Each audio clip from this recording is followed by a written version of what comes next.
Beau is 6 years old. He's just becoming a mature giraffe. He's about 17 feet tall. He may grow a little bit more. Male giraffes usually get up to about 18 feet. He weighs about 1,800 pounds right now, which is a little low for a giraffe that size. He should be up to about 2,000 pounds.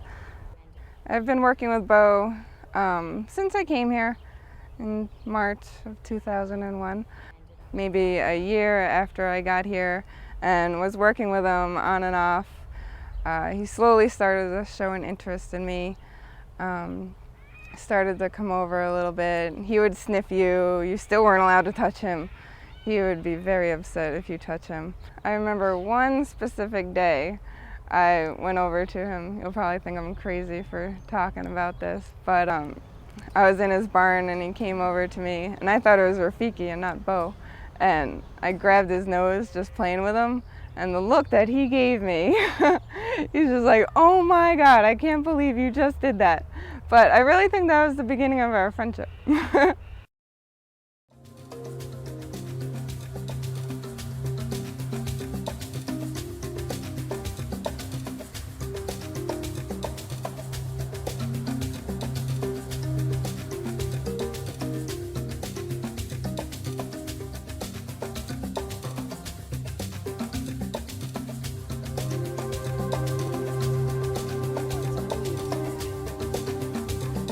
In the spring of 2003, when our head veterinarian, Haley Murphy, came down to take a look at Beau, she hadn't seen him in about a month or so, and she started noticing that he was looking skinnier than he should be looking at his age.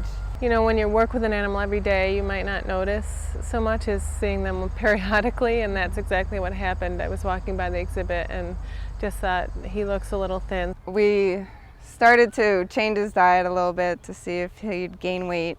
We added beet pulp to his food, which is something they use in horses that are too skinny to make them gain weight. So we started looking at his diet, and he seemed to come around and do much better. In the fall, he was still eating the same amount of food that he would normally eat, but not gaining any weight. She informed us that he had peracute mortality syndrome, which is also known as wasting disease in giraffes. It's a syndrome seen in both captive and wild giraffe, where their rumen, which is their stomach, in effect, doesn't absorb the nutrients correctly. So it's not that the feed is that wrong, it's that the animal has adapted in a way that it's not absorbing the ruminants. So in his case, what we theorize, and like I said, there's no test, but he certainly fits the signs that other zoos have seen in these giraffes, is that even though his feed consumption may be good and you're feeding him the approved feeds, he gets thinner and thinner and thinner.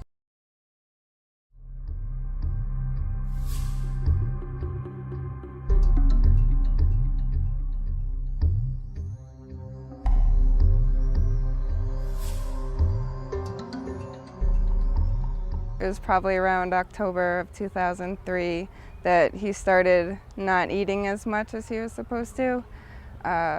Male giraffes his size are supposed to eat about 70 pounds of food a day. It was slowly decreasing from about 40 to eventually under 10 pounds of feed a day. So we were starting to get really worried about him. About Thanksgiving time, we thought that that was going to be it.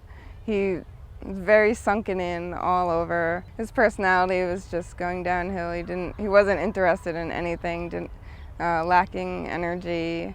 It was just really bad. I really thought that was it. I even canceled my Thanksgiving plans to stay with him.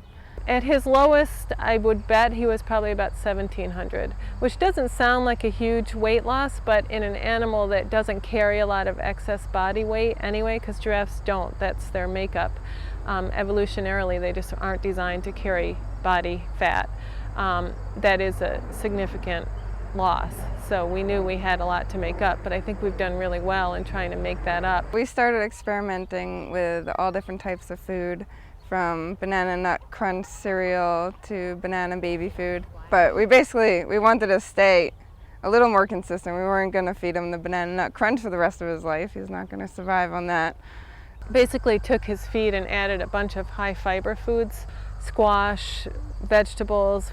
The public and the produce markets in Boston were great about donating things for him, and we just really changed his diet radically. And that has really made a big difference, plus added some supplements that were recommended to his diet. He gets half a pound of baking soda a day, he gets a cup and a half of B vitamins, and he gets electrolytes. So obviously he won't just eat those out of our hands, so we have to fill all the powders into bananas. We scoop out the insides and put the medicine in the bananas and feed it to him. And somehow, I know he's smart, but I guess he's not that smart because he hasn't quite caught on yet. And he also gets Tums. But we found out that he loves Tums. So we don't even have to put him in the bananas, he just eats those right out of our hands. And he gets the Tums for calcium.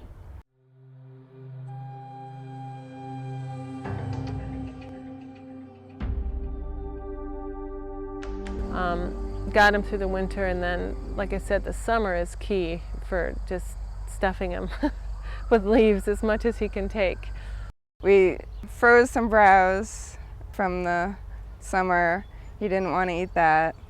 We shipped in browse from Florida. He didn't want to eat that either. And we even got acacia trees that are from Africa and that giraffes are supposed to live on, and he didn't want to eat those either.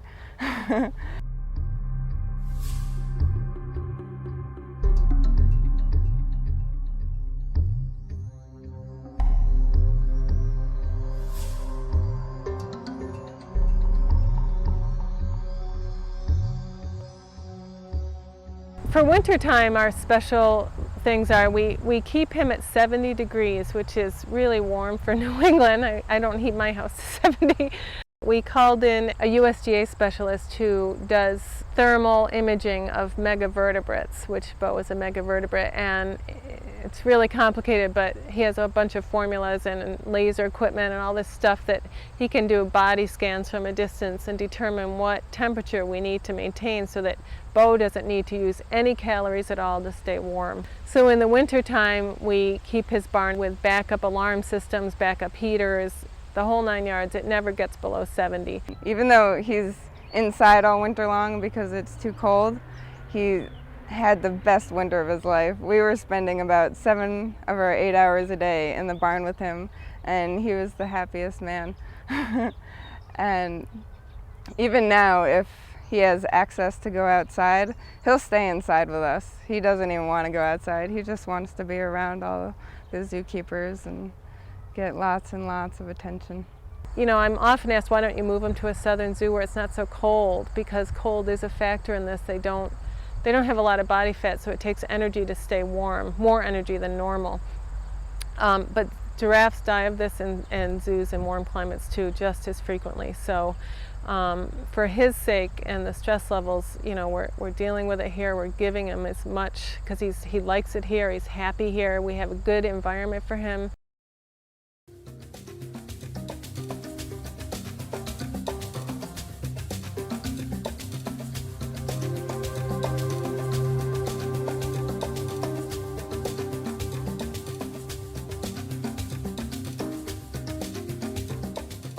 So Jaina came here in April of 2003. Beau's friend Rafiki left about a month before Jaina came. So Beau was all by himself for a month. So he was very excited when Jaina came to see him. He didn't know exactly what to do with her at first. He had never seen a female giraffe before, or at least he was very young when he saw one the last time. They get along very well. I don't know if they love each other, but giraffes are very docile, so they basically get along with anybody. Jaina is a female Masai giraffe, and she's genetically a very good match with Beau. They're very valuable to the population. I think she's the #1 female in the population, and he's the #2 male. So when you have an endangered population in captivity and you have to manage them genetically, you want to make the best matches you can, and Jaina and Beau are a really high-ranked match. So we brought her in for breeding to Beau, and we're really hoping that happens. They're both kind of young still, but they definitely have some interest in that. That's all I'll say. So we're hoping that they you know, as they mature, they will start to breed and will have babies, and that would be incredibly important to the captive genetic pool.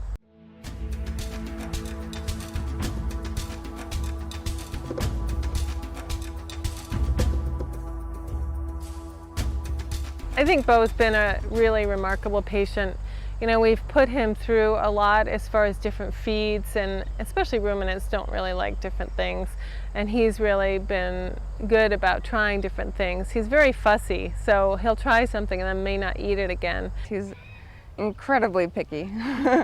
So picky. He really makes us work for our money, I'll tell you that much.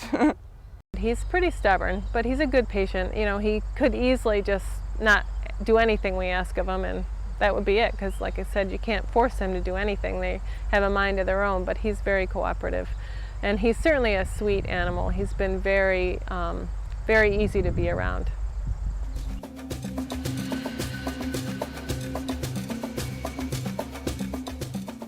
I'm really excited about Beau's condition right now. He seems to be doing great. His personality looks great. He's bright and happy and energetic. I always say his prognosis is stable but guarded, because he's kind of breaking the trend. He's still alive. As far as I know, he's the longest lived from diagnosis giraffe in the captive population. So I don't know what his prognosis is. I'm very happy that he's still with us. He just turned 7 yesterday, was his birthday. But I don't think he's out of the woods by any means. I think this is going to be a lifelong condition with him. I think that he's going to require really specialized care and specialized feeding for the rest of his life.